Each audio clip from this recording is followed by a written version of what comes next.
आज राज्यात जवळपास सर्वच स्पर्धा परीक्षांचे पेपर फुटण्याचे जवळपास रोजचे झाले. पेपर फुटी प्रकरणात आम आदमी पार्टीने आणि स्पर्धा परीक्षा देणाऱ्या तरुणांनी आंदोलन केल्यानंतर गृहमंत्री देवेंद्र फडणवीस यांनी कुठलेही ठोस आश्वासन आंदोलनाच्या शिष्टमंडळाला दिले नाही. यामुळे आम आदमी पार्टीने राज्यभर आक्रोश मोर्चा काढून सरकारचे लक्ष वेधले आहे. देवेंद्र फडणवीस हे गृहमंत्री असताना सुद्धा या महत्त्वाच्या पेपर फुटी प्रकरणावर कुठल्याही प्रकारची कठोर कारवाई अजून तरी फडणवीस यांनी केलेली नाही. त्यामुळे त्यांच्या भूमिकेवर संशय निर्माण होत आहे, असा स्पष्ट आरोप आम आदमी पार्टीने केलेला आहे. आम आदमी पार्टीच्या राज्यस्तरीय मोर्चा सोलापुरात देखील मोठ्या प्रमाणात झाले. सोलापूर शहर जिल्ह्यातील आम आदमी पार्टीचे सर्व पदाधिकारी, कार्यकर्ते, स्पर्धा परीक्षा देत असलेले विद्यार्थी आणि नागरिक मोठ्या संख्येने या आंदोलनात उपस्थित होते.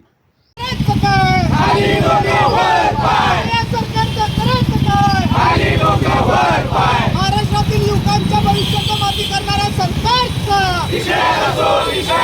महाराष्ट्रातील युवकांच्या भविष्याचा माती करणाऱ्या सरकारचा, अरे या सरकारचं करायचं काय? अरे या सरकारचं करायचं काय? अरे नोकरी आमच्या हक्काचं, अरे नोकरी आमच्या हक्काचं, अरे नोकरी आमच्या हक्काचं, अरे या सरकारचं करायचं काय?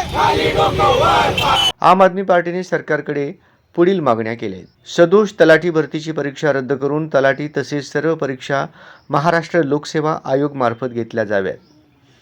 नोकर भरती परीक्षेत झालेल्या पेपरफुटीची चौकशी करण्यासाठी ताबडतोब न्यायालयाच्या निगराणीखाली विशेष चौकशी समितीची स्थापना करून पुढील 45 दिवसात समितीला अहवाल सादर कराव्यास सांगावा. पेपरफुटीच्या विरोधात कठोर कायदे बनवावेत. पेपरफुटीतील गुन्हेगारांना जन्मठेपेची शिक्षा व ₹10 कोटी इतका कठोर दंड आकारण्याचा कायदा बनवावा. सरकारी नोकऱ्यांचे कंत्राटीकरण कायमचे रद्द करण्यात यावे.